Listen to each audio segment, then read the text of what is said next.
Can't کہیں ہوتا اور اسے یہ 3 آیات کوئی پڑھا دیتا، کلا ان الانسان لیطغی، انسان میں بغاوت، سرکشی، تعدی، ظلم یہ پیدا ہو ہی جاتا ہے، دست درازی کر بیٹھتا ہے، دوسروں کا حق مار بیٹھتا ہے۔ کیوں؟ الراہ استغنا، کہ وہ دیکھتا ہے کوئی پکڑ نہیں ہے، اگر میں انگارہ ہاتھ میں پکڑوں ہاتھ جل جائے گا، اگر زبان پر رکھوں زبان جل جائے گی، جھوٹ بولوں کچھ نہیں ہوگا، چھالا بھی نہیں پڑے گا، جلنا تو بہت دور کی بات ہے، میں حرام خوری کر رہا ہوں مجھے کوئی تکلیف نہیں پہنچ رہی، پھل رہا ہوں، پھول رہا ہوں، پھیل رہا ہوں، میری عزت بڑھ رہی ہے، لوگ میرے سے جھک کر مل رہے ہیں، سب کو معلوم ہے کہ حرام سے کما رہا ہوں، سب کو معلوم ہے اسمگلر ہوں، سب کو معلوم ہے بلیک مارکیٹیئر ہوں، لیکن پیسہ ہے میرے پاس، بڑے بڑے لوگ آتے ہیں، علماء آتے ہیں اور وہ مجھ سے ہاتھ ملاتے ہیں، تو مجھے کیا ضرورت پڑی ہے کہ میں حرام خوری چھوڑوں؟ ہے نا یہ بات؟ دنیا میں ان افعال کا نتیجہ نہیں نکل رہا، یہ ہے وجہ کہ جس کی وجہ سے انسان سرکشی میں، تعدی میں، ظلم میں، غلط کاری میں، حرام خوری میں بڑھتا چلا جاتا ہے۔ اس کا علاج کیا ہے؟ ان الی ربک الرجعی، یقیناً تیرے رب کی طرف لوٹ کر جانا ہے، دیر ضرور ہے اندھیر نہیں ہے، بدلہ مل کر رہے گا، ہر ایک کو اپنے کیے کا پورا پورا بدلہ۔ ایک میں آپ کو خطبہ سناتا ہوں، نہج البلاغہ کا جو بھی مرتب ہے اس نے حضور کے کچھ خطبات بھی جمع کیے ہیں، حضور کا ایک سادہ سا خطبہ ہے، اس سے آپ کو اندازہ ہوگا ایمان بالآخرہ پر کس درجے حضور نے زور دیا ہے۔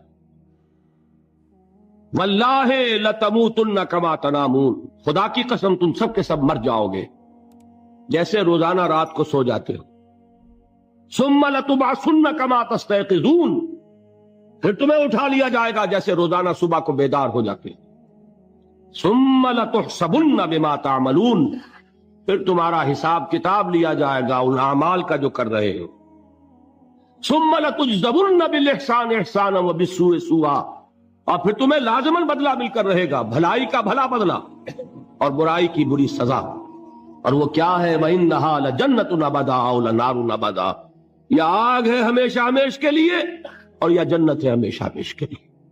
یہ زور ہے کلام نبوی میں اس ایمان بالآخرہ کے لیے۔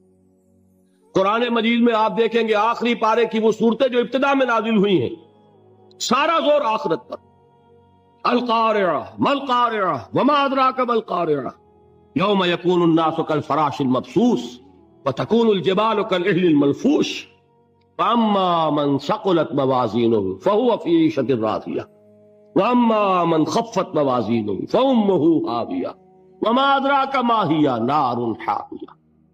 میں ایک مثال دے رہا ہوں، الحاقہ ما الحاقہ وما ادراک ما الحاقہ اما یتساءلون عن النبأ العظیم الذی هم فیہ یختلفون کلا سیعلمون ثم کلا سیعلمون۔ سارا زور آخرت پر ہے، اس لیے کردار بنتا ہے اس آخرت پر یقین کے نتیجے میں، عمل درست ہوگا اس آخرت پر یقین کے نتیجے میں۔ تو ایمانیات ثلاثہ کی ایک دوسرے کے ساتھ جو نسبت و تناسب ہے اہمیت کے اعتبار سے، اس کے لیے یہ الجبرے کے فارمولے کی طریقے سے یہ حقیقت ذہن نشین کر لیجئے، علمی، اصولی، نظری، علمی اعتبار سے اصل اہمیت ایمان باللہ کی ہے، قانونی، فقہی، شرعی اعتبار سے اصل اہمیت ایمان بالرسالت کی، اخلاقی، عملی اعتبار سے اصل اہمیت ایمان بالآخرہ کی ہے۔ یہ میرا گفتگو کا 5واں باب ختم ہوا، اب ہے اہم ترین باب، 6واں باب، ایمان کے 2 درجے۔ یوں تو ایمان کے درجات بے شمار، ایک ایمان میرا اور آپ کا، ایک ایمان ابو بکر اور علی کا رضی اللہ تعالی عنہما، کوئی نسبت و تناسب ہے؟ کتنے درجے ہوں گے؟ وہ درجات گنے نہیں جا سکتے، ناممکن۔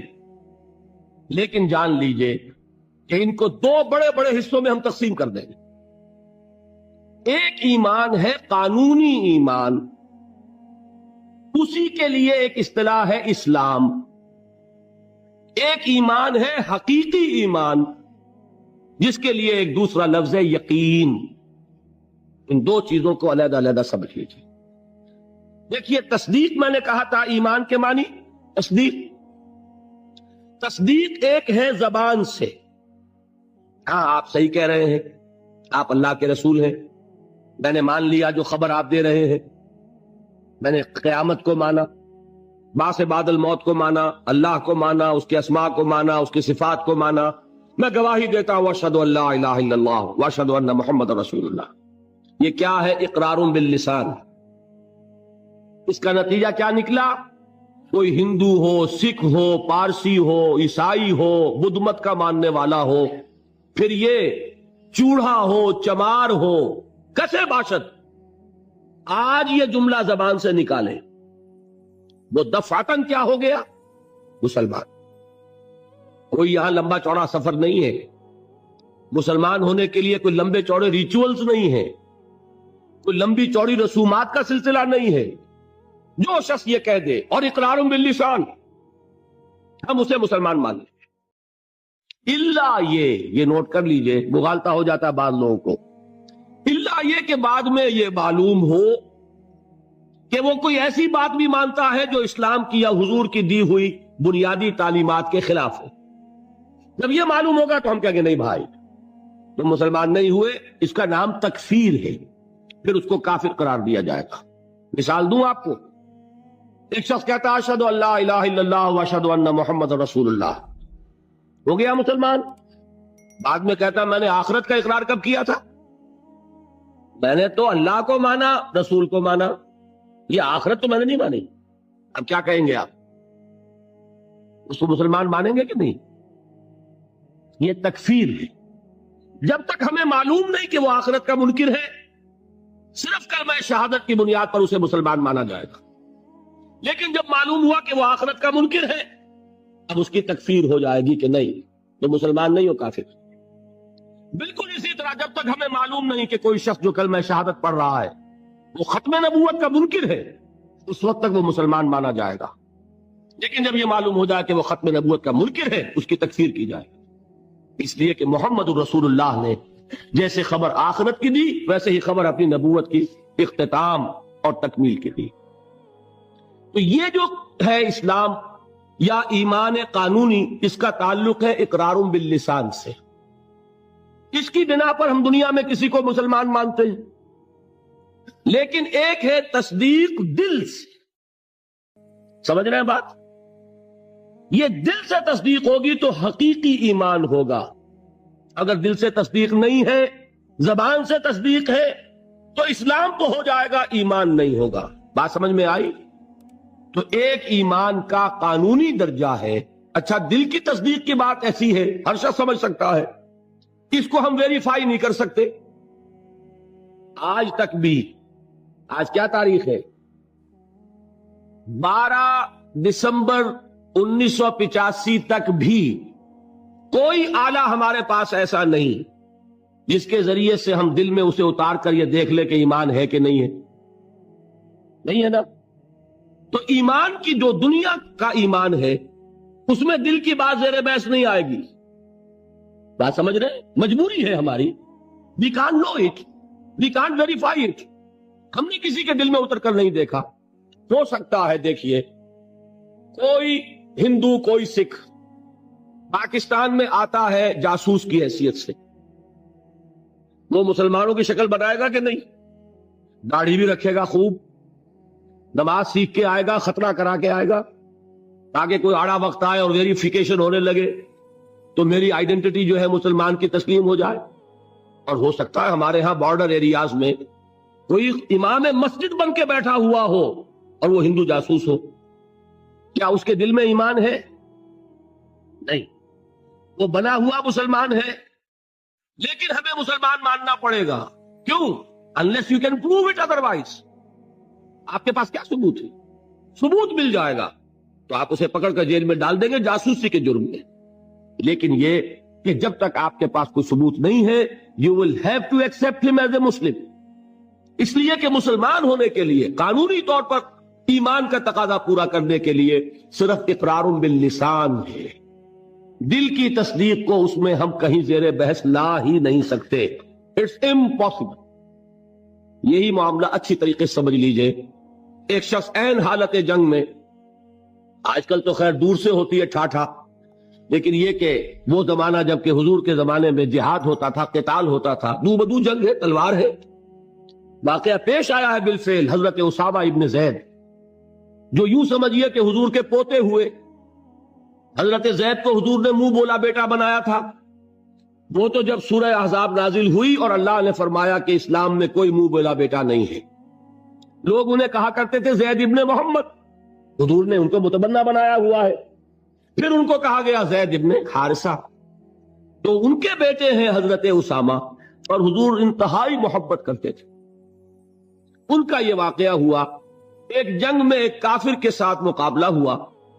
حضرت اسامہ نے جبکہ بالکل وہ زد میں آ گیا، تلوار ان کی اٹھی ہوئی تھی، اس نے فوراً کلمہ پڑھ دیا، اشہد ان لا الہ الا اللہ واشہد ان محمد رسول۔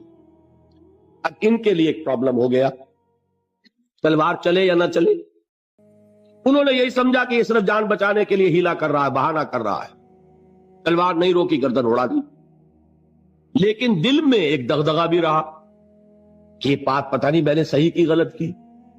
حضور کی خدمت میں خود پیش کیا معاملے کو۔ حضور نے فرمایا اسامہ، کلمہ شہادت کے ہوتے ہوئے تمہاری تلوار کیسے چلی؟ عرض کیا حضور اس نے صرف جان بچانے کے لیے کلمہ پڑھا۔ حضور نے اس کی نفی نہیں کی، لیکن یہ فرمایا کہ اسامہ قیامت کے دن کیا جواب دو گے جب کلمہ شہادت تمہارے خلاف استغاثہ لے کر آئے۔ اس کلمہ شہادت اور قانونی ایمان کی یہ اہمیت ہے۔ اور مثال سننی چاہتے ہیں؟ قصر خلافت کا محاصرہ کیا ہوا ہے حضرت عثمان، 50 دن تک محاصرہ ہوا، پانی کٹا ہوا ہے، کوئی رسد جانے نہیں دی جا رہی۔ حضرت عثمان کو معلوم ہے یہ باغی ہیں، معلوم ہے کہ یہ لوگ اسلام کی صرف انہوں نے ڈھال لی ہوئی ہے، یہی ہے جو فتنہ پیدا کر رہے ہیں، لیکن وہ ڈھال قانونی ایمان کی ڈھال ہے، کلمہ شہادت ادا کر رہے ہیں۔ کوئی جرم ابھی ثابت نہیں ہو سکا، ابھی تو انہوں نے قتل نہیں کیا حضرت عثمان کو، شہید نہیں کیا، تو کسی جرم کے وقوع میں آنے سے پہلے اس کی سزا کیسے دیں؟ حضرت عثمان کا جو فیصلہ تھا، بعض لوگ ناسمجھ لوگ، کم سمجھ لوگ، بلکہ میں سمجھتا ہوں کہ نیتوں میں فطور ہے جو یہ کہتے ہیں کہ حضرت عثمان نے یہ بڑا غلط کیا، بڑی کمزوری دکھائی، معاذ اللہ ثم معاذ اللہ۔ یہ وہی تو بات ہے، حضرت عثمان تلوار کیسے اٹھائیں جبکہ وہ کلمہ شہادت کی ڈھال رکھتے ہیں؟ کیا کہا تھا انہوں نے کہ میں ہرگز اپنی تلوار کو کسی کلمہ گو کے خون سے رنگین کرنے کے لیے تیار نہیں، یہ مجھے شہید کرنا چاہتے ہیں کر دیں، لیکن میں اپنی جان کے تحفظ میں کسی کلمہ گو کا خون نہیں بہاؤں گا، اس لیے کہ یہ کلمے کی ڈھال بہت بڑی ڈھال ہے، جس کو کہ حضرت اسامہ، حضور فرما رہے ہیں کہ اسامہ کیا جواب دو گے قیامت کے دن جب یہ کلمہ شہادت تمہارے خلاف استغاثہ لے کر آئے۔ یہ ہے اس قانون کی اہمیت۔ قانونی ایمان اس دنیا میں انتہائی اہمیت کا حامل ہے۔ حضور نے فرمایا کہ ایک مسلمان کی جان اور اس کی آبرو اللہ کی نگاہوں میں اتنی محترم ہے جتنا کعبہ۔ یہ تو آج ہمارا حال ہو چکا ہے کہ مسلمان کے خون سے خنجر آلودہ کر رہا ہے، مسلمان کی گردنیں کاٹ رہا ہے۔ ہمارے ہاں بڑی جنگوں کو چھوڑیے جو ہو رہی ہے اس وقت، آپ دیکھیں گے کہ ہمارے ہاں، ہمارے ممالک میں، خاص طور پر پاکستان میں، چند ٹکوں کے لیے انسانی جان لی جا رہی ہے۔ چھوٹے چھوٹے جھگڑے، چند روپے کا جھگڑا ہے اور انسانی جان لے لی گئی، جس کو حضور نے فرمایا کہ اس کا احترام اللہ کی نگاہ میں بالکل اتنا ہے جتنا کعبے کا احترام۔ یہ ہے اس قانونی اسلام کی اہمیت۔ لیکن یہ جان لیجئے اس قانونی ایمان کا عمل دخل صرف اس دنیا تک ہے، آخرت میں سابقہ پیش آئے گا اس ہستی سے جو ہماری طرح لاچار نہیں ہے، وہ دلوں کے حال کو جانتی ہے، علیم بذات الصدور ہے، وہ جانتی ہے یعلم ما تسرون وما تعلنون، اللہ تو جانتا ہے جو کچھ تم ظاہر کرتے ہو اور جو کچھ تم چھپاتے ہو. واللہ علیم بذات الصدور، وہ تمہارے سینوں کی کیفیت کو جانتا ہے. لہذا یہ قانونی ایمان کیا مانی؟ اگر صرف اقرار باللسان ہے اور تصدیق بالقلب نہیں ہے، یہ ایمان دنیا میں معتبر ہوگا، دنیا میں ایک مسلمان کی حیثیت سے تسلیم کرا لے گا. اس کو تمام لیگل رائٹس، تمام constitutional rights of a Muslim in an Islamic state, تمام legal and moral rights of a Muslim in an Islamic society, he will be entitled to everything. ہر حق اسے حاصل ہے، لیکن آخرت میں معاملہ ہوگا اس ایمان حقیقی کی بنیاد پر جو قلبی تصدیق کے ساتھ. تصدیق ہے تو مومن قرار پائے گا، تصدیق قلبی نہیں ہے تو مومن نہیں قرار پائے گا. یہ البتہ ہے اس تصدیق قلبی کے مدارج ہوں گے. یقین کی گہرائی، جیسا کہ میں عرض کر چکا، کہاں ابو بکر اور علی اور عمر اور عثمان اور طلحہ اور زبیر، کہاں سلمان فارسی، کہاں ابو ذر، کہاں ان کا ایمان، کہاں ہم میں سے کسی کا ایمان. زمین و آسمان کا فرق ہوگا، لیکن بیسیکلی تصدیق بالقلب ہوگا تو آخرت میں ایمان جو ہے تسلیم کیا جائے گا. اور اگر تصدیق بالقلب نہیں ہے تو دنیا میں چاہے وہ مسلمانوں کا بڑا لیڈر مانا جاتا ہو، وہ مسلمانوں کا رہنما تسلیم کیا جاتا ہو، یہاں کے سینسس کے رجسٹرز میں اس کا مذہب اسلام لکھا گیا ہو، کتنی ہی بڑی سے بڑی سند لے کر وہ چلا جائے اور آپ اس کے کفن میں بھی رکھ دیں کہ یہ دنیا میں مسلمان مانا جاتا تھا اور مسلمان ہی نہیں مسلمانوں کا قائد اور رہنما مانا جاتا تھا. یہاں کی ساری سندیں اور یہاں کے ساری سینسس رپورٹس وہاں جو ہے پرے کاہ کے برابر وقت نہیں رکھتی. وہاں تو ایمان ہوگا دل کا تو ایمان ہوگا تسلیم، اور اگر تصدیق قلبی نہیں ہے تو اقرار باللسان کی بنیاد پر کوئی شخص وہاں مومن نہیں مانا جاتا. یہی وجہ دیکھیے اس ایمان مجمل کے الفاظ کو پھر دہرائیے، کتنے جامع الفاظ ہیں. میں خراج تحسین ادا کرتا ہوں اس عالم کو کہ جس نے یہ الفاظ مرتب کیے، اس لیے کہ یہ الفاظ حدیث میں نہیں ہیں، یہ کسی بہت بڑے عالم اور امام، میں تحقیق نہیں کر سکا کس کے ہیں، لیکن یہ کہ کوئی بہت گہرا جو معرفت ہے دین کی، دین کا فہم، جس کو کہ تفقہ فی الدین کہا گیا ہے، ایک ان ڈیپتھ انڈرسٹینڈنگ آف دین جن کو حاصل تھی، وہی یہ لفظ متعین کر سکتا ہے. آمنت باللہ کما ہو اب اسمائہ و صفاتہ وقبلت جمیع احکامہ. آگے کیا ہے؟ اقرار باللسان و تصدیق بالقلب. میں زبان سے اقرار کر رہا ہوں، دل سے تصدیق کر رہا ہوں. دونوں چیزیں ہیں تو قانونی ایمان بھی مہیا ہو گیا، حقیقی ایمان بھی مہیا ہو گیا.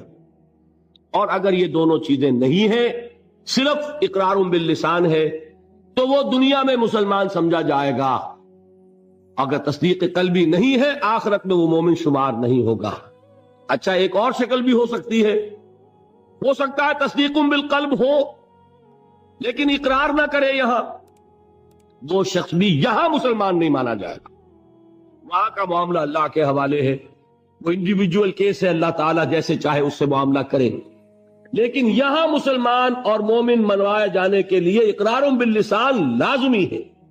کسی شخص کو لاکھ یقین ہو، ابو جہل نے بھی اقرار کیا تھا جب اس سے سوال کیا گیا کہ کیا تمہارا یہ خیال ہے کہ محمد جھوٹ کہہ رہے ہیں صلی اللہ علیہ وسلم؟ انہوں نے کہا نہیں، محمد نے کبھی جھوٹ نہیں بولا. پھر سوال کیا گیا پھر ان کی بات کیوں نہیں مانتے؟ اس نے صاف اقرار کیا. میں یہ کہا کرتا ہوں give the devil his due. وہ ابو جہل ہے، کفار کا چوٹی کا لیڈر، حضور کا نہایت یوں کہیے کہ دشمن، لیکن یہ کہ اس کو بھی اگر اس کے اندر کوئی بات تھی تسلیم کیجئے. give the devil his due. اس نے جھوٹ نہیں بولا، سچ بولا. اس نے کہا میں کبھی نہیں مانتا یہ کہ حضور یہ محمد صلی اللہ علیہ وسلم جھوٹ بولتے، کبھی جھوٹ نہیں بولا. بھائی مانتے کیوں پھر نہیں؟ کہنے لگا کہ ہمارے اور ان کے درمیان ایک مسابقت اور مقابلہ چل رہا تھا. یہ قبائل کے اندر آپ کو معلوم ہے مقابلہ ہوتا ہے ایک دوسرے سے آگے بڑھنے کا، کہیں گھوڑا آگے بڑھانے پہ جھگڑا اور کہیں پانی پینے پلانے پہ جھگڑا. تو قریش ایک قبیلہ ہے، قریش کے گھرانے ہیں، یہ بنو ہاشم، بنو امیہ، بنو عدی، بنو تیم، بنو فلاں. تو اس نے کہا کہ ہمارے اور بنو ہاشم کے درمیان ایک مقابلہ تھا، مسابقت تھی، ہم کندھے سے کندھا لگائے آ رہے ہیں آج تک، ہم نے آگے نہیں نکلنے دیا بنو ہاشم کو. انہوں نے سخاوتیں کی، ہم نے ان سے بڑھ کر کی.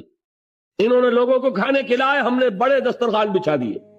ابھی تک تو ہم کندھے سے کندھا ملائے آ رہے ہیں، اگر ان کی نبوت مان لیں تو ہم قیامت تک کے لیے نیچے ہو جائیں گے، اور یہ مجھے گوارا نہیں. اور مثال چاہیے؟ قرآن کتنی مرتبہ کہتا ہے کہ یہود کے علماء حضور کو اس طرح پہچانتے تھے جیسے اپنے بیٹوں کو پہچانتے. یعرفونہ کما یعرفون ابناہم. ایک شخص لاکھوں میں بھی اپنے بیٹے کے پہچان میں غلطی نہیں کرے گا. وہ مثال دی ہے اللہ تعالیٰ نے، ایسے پہچانتے ہیں محمد کو جیسے اپنے بیٹوں کو پہچانتے ہیں، لیکن ایمان نہیں لائے. ایک استثناء، حضرت عبداللہ ابن سلام رضی اللہ تعالی عنہ علماء یہود میں سے جو ایمان لائے ہیں، باقی کوئی ایمان نہیں لایا. کیوں؟ کہ آج تک تو ہماری سرداری ہے، ہماری چودراہٹ ہے، لوگ ہم سے فتوے مانگتے ہیں، لوگ ہم سے آ کر پوچھتے ہیں، ہمارے ہاتھ چومتے ہیں. اگر ہم محمد کو مان لیں، ہماری سیادت، ہماری قیادت، ہماری چودراہٹ، ہماری مسند نشینی، یہ سب کے سب ختم ہو جائے گی، اور یہ ہمیں گوارا نہیں. یہ ہے اصل سبب. تو اقرار باللسان لازم، اور دنیا میں اسی پر دار و مدار ہے کسی کے مسلمان مانے جانے کا. لیکن تصدیق بالقلب لازم، اور آخرت میں کسی کے مومن مانے جانے کا کلیتاً دار و مدار تصدیق بالقلب پر. یہ دونوں باتیں علیحدہ علیحدہ. اصل میں ہمارے ہاں ایسا ہوا ہے کہ ان چیزوں میں صحیح طور پر علیحدہ علیحدہ نہ سمجھنے کی وجہ سے بڑی کنٹروورسیز ہو گئی ہیں، بڑے مغالطے، بڑے مباحثے، بڑے مناظرے، علم کلام کی بڑی بحثیں، ایمان کی حقیقت، ایمان اور عمل کا تعلق، ان چیزوں میں سارے اختلافات ریزالو ہو جاتے ہیں اگر یہ بنیادی بات آپ کو معلوم ہو جائے. دیکھیے، ایک انتہا پر نکل گئے خوارج. خوارج نے کیا کیا؟ عمل کی بنیاد پر تکفیر. جس نے گناہ کبیرہ کیا کافر ہو گیا، کافر ہے تو مرتد ہے، مرتد ہے تو واجب القتل ہے. یہ ان کی بہت بڑی ٹھوکر تھی. اس دنیا میں مسلمان مانے جانے کا سارا دار و مدار صرف اقرار پر ہے. نماز نہ پڑھو کافر نہیں ہوگے، نماز کا انکار کرو گے کافر ہو جاؤ. روزہ نہ رکھو فاسق اور فاجر شمار ہوگے، روزے کا انکار کر دو کافر ہو جاؤ گے. زکوٰۃ نہیں دیتے ہو، کوتاہی ہے، عملی کوتاہی ہے، گناہ ہے، اللہ کے ہاں سزا پاؤ گے، کافر نہیں ہوگے.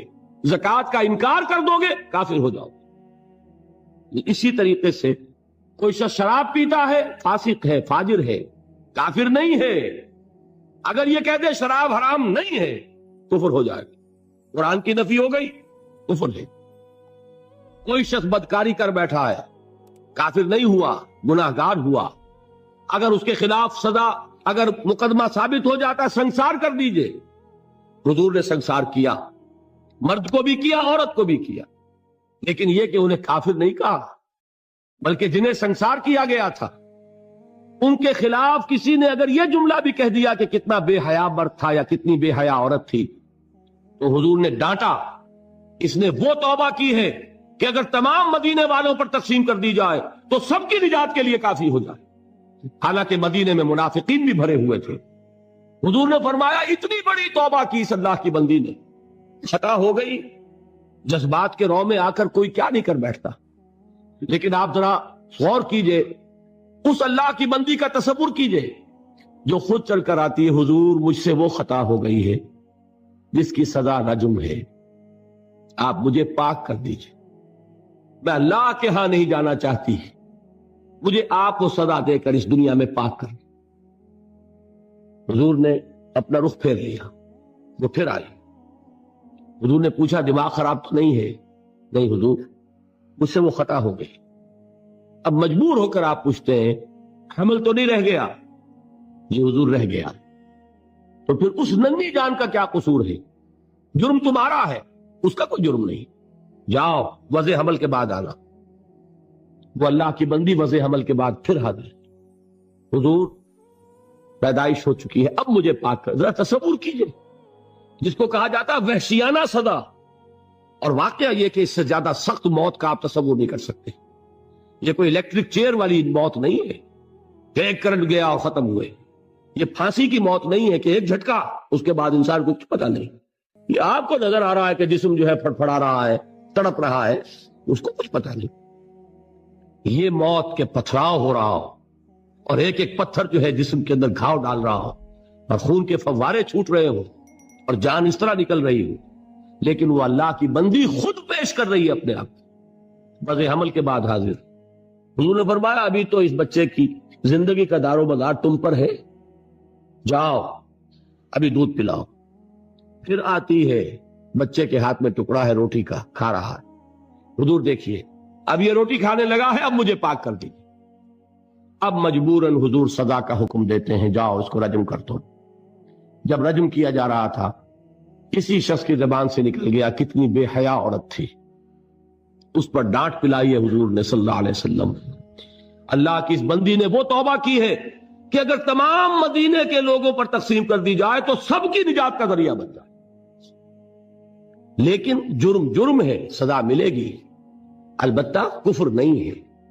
تو جرم اور کفر، گناہ اور کفر، یہ دو علیحدہ چیزیں، مغالطہ ہو گیا۔ دنیا میں کسی کا مسلمان سمجھا جانا اس کے عمل پر دار و مدار نہیں ہے، بلکہ اس کے اقرار پر ہے، اقرار باللسان۔ دوسری انتہا پہ ہم پہنچ گئے ہوئے ہیں کہ جو کچھ بھی کریں، اور صرف قانونی اگر اسلام ہے، صرف وراثتاً منتقل ہو گیا ہے، اس کی کوئی حقیقت دل میں ہے ہی نہیں، لیکن کلمہ گو ہے۔ تو بھائی کلمہ گو تو منافق بھی تھے، کیا کلمہ نہیں پڑھتے تھے؟ کیا عبداللہ ابن ابی کلمہ نہیں پڑھتا تھا؟ اصل شے ہے تصدیق بالقلب۔ حقیقی مومن اللہ کے ہاں قرار پانا وہ کلمہ گوئی پر نہیں ہے، وہ تصدیق بالقلب پر ہے، اور تصدیق بالقلب ادنا درجے میں بھی ہوگی تو اس کا کوئی نہ کوئی اثر عمل میں ظاہر ہوگا۔ یہ ایمان اور عمل صالح کا وہ تعلق ہے جس پر کہ انشاءاللہ کل بحث ہونی ہے۔ میں نے عرض کیا تھا 2 ابواب کل زیر بحث آئیں گے۔ ایمان کا عمل سے کیا تعلق ہے اور ایمان کا جہاد کے ساتھ کیا رشتہ ہے، یہ کل اور پرسوں جو ہے یہ 2 مباحث آئیں گے۔ اب میں ان کو یہاں چھوڑتے ہوئے آگے آخری بحث شروع کر رہا ہوں، ایمان اور امن۔ ایمان کا اصل حاصل دیکھیے، جہاں سے ہم چلے تھے وہاں پہنچ گئے ہیں۔ ایمان کا مادہ کیا ہے؟ امن۔ لفظ کہاں سے بنا؟ امن سے۔ امن کسے کہتے ہیں؟ نچنت ہونا، بے فکر ہونا، کوئی خطرہ نہیں، کوئی خوف نہیں، کوئی رنج نہیں، کوئی غم نہیں، کوئی ملال نہیں، کوئی اندیشہ نہیں، کوئی کھٹکا نہیں، یہ ہے امن۔ ایمان کا اصل حاصل جو انسان کو حاصل ہوتا ہے، اگر ایمان حقیقی موجود ہو، وہ امن ہے، وہ سکون ہے، وہ اطمینان ہے، وہ اندرونی سکون، اندرونی امن، قلبی اطمینان۔ الا بذکر اللہ تطمئن القلوب، یہ ایمان کا اصل حاصل۔ میں اس کو ذرا ایک تو میں ان آیات کے حوالے سے سامنے رکھنا چاہتا ہوں۔ سورہ انعام کی آیت میں نے آپ کو سنائی تھی۔ سورہ انعام میں ایک مومن اور ایک مشرک، 2 گروہوں کو سامنے رکھا گیا، پھر سوال کیا گیا ای الفریقین احق بالامن ان کنتم تعلمون۔ اے ہوش مندو، اے عقل والو، ذرا سوچو امن کا مستحق کون ہے ان دونوں گروہوں میں سے؟ ایک اللہ کا ماننے والا، توحید کا ماننے والا، آخرت کا ماننے والا، رسالت کا ماننے والا، ایک مشرک ہے، منکر ہے، کافر ہے، ملحد ہے۔ امن کسے حاصل ہوگا؟ سوال کیا گیا اور اب جواب خود دیا گیا، الذین آمنوا ولم یلبسوا ایمانہم بظلم اولئک لہم الامن وہم مہتدون۔ وہ لوگ جو ایمان لائیں اور اپنے اس ایمان میں شرک کی آمیزش نہ کریں۔ اب اس پر ایک مکمل تقریر میری ہونی ہے، وہ جو 17 تاریخ کی آپ کو بتائی گئی۔ شرک کسے کہتے ہیں، شرک کی اقسام کیا ہے، شرک کی قسمیں کیا ہیں، اس کا بھی بڑا محدود تصور ہے ہمارے ذہنوں میں۔ بہرحال اس پورے تصور کو اس وقت اپنے ذہن میں فرض کر کے جو شخص شرک سے بچ جائے اور ایمان رکھتا ہو وہ ہے امن کا حقدار، وَهُمُ الْمُهْتَدُونَ، اور وہ ہے ہدایت یافتہ، ہدایت پانے والے۔ ایمان اور امن کا یہ رشتہ ہے۔ ایک اور حوالے سے اس کو ذہن میں بٹھا لیجئے، جب آپ نئے مہینے کا چاند دیکھتے ہیں، ہلال دیکھتے ہیں، تو کیا دعا مانگتے ہیں؟ اگر اللہ نے توفیق دی ہے، اگر آپ نے یاد کی ہے دعائے مسنونہ، کیا الفاظ ہیں؟ اللہم اہلہ علینا بالامن والایمان والسلامت والاسلام۔ اے اللہ، یہ مہینہ جو اس چاند کے ساتھ چڑھ رہا ہے، شروع ہو رہا ہے، طلوع ہو رہا ہے، اے اللہ اس مہینے کو ہمارے لیے امن اور ایمان اور سلامتی اور اسلام کا ذریعہ بنا۔ معلوم ہوا امن کا تعلق ایمان سے اور سلامتی کا تعلق اسلام سے۔ اب قرآن کی ایک آیت اور حضور کی یہ دعائے مسنونہ اس ایمان اور امن کے تعلق کو جس طرح واضح کر رہی ہے، اس کو سامنے رکھ کر بات سمجھیے عقلاً۔ اس کو قرآن مجید میں سورہ حامیم السجدہ میں بیان کیا گیا، ان الذین قالوا ربنا اللہ ثم استقاموا تتنزل علیہم الملائکہ الا تخافوا ولا تحزنوا وابشروا بالجنۃ التی کنتم توعدون۔ جو لوگ اللہ پر ایمان لائیں، کہیں کہ ہمارا رب اللہ ہے، پھر اس پر جم جائیں، ان پر فرشتوں کا نزول ہوتا ہے، نہ کوئی غم کرو نہ خوف، خوشیاں مناؤ جنت کی جس کا تم سے وعدہ کیا گیا تھا۔ اللہ کی ربوبیت پر اطمینان جب انسان کو ہو جاتا، میرا رب اللہ ہے، ربی اللہ، انسان کے لیے نہ کوئی کھٹکا، نہ کوئی خطرہ، نہ کوئی خوف، نہ کوئی حزن۔ جو کچھ ہو رہا ہے کس کے اذن سے ہو رہا ہے؟ اللہ کے اذن سے۔ اللہ کے اذن کے بغیر پتہ تک نہیں ہلتا۔ یہ کوئی اندھا بہرا مادہ نہیں ہے جس سے مجھے کوئی خوف ہو۔ اندھا بھینسا چلا رہا ہو، اس سے تو ڈرنے کا ہر انسان کو ڈرنا چاہیے، نہ معلوم کس کو ٹکر مار دے۔ لیکن نہیں، اس کائنات کو چلانے والا ایک سمیع و بصیر خدا ہے، وہ جو میرا دوست ہے، میرا ولی ہے۔ اللہ ولی الذین آمنوا یخرجہم من الظلمات الی النور۔ اللہ اہل ایمان کا ولی ہے، ساتھی ہے، پشت پناہ ہے، مددگار ہے، حمایتی ہے۔ بتائیے جسے یقین ہو جائے کہ اللہ میرا مددگار، اللہ میرا محافظ، اللہ میرا پشت پناہ، اللہ میرا حمایتی، اس کے لیے کوئی خوف ہوگا؟ اس سے کوئی ڈر ہوگا؟ میں مثال دیا کرتا ہوں ایک بہت سادہ، پنجاب کے دیہات کی۔ تو بڑا چودھری ہے اور کوئی غریب کسان ہے۔ اس غریب کسان کی یہ جانوروں کو ہر وقت اندیشہ ہوگا چوری کا، کوئی میری بھینس کھول کر نہ لے جائے، کوئی میرا بیل کھول کر نہ لے جائے۔ لیکن جس کے بارے میں یہ سب کو معلوم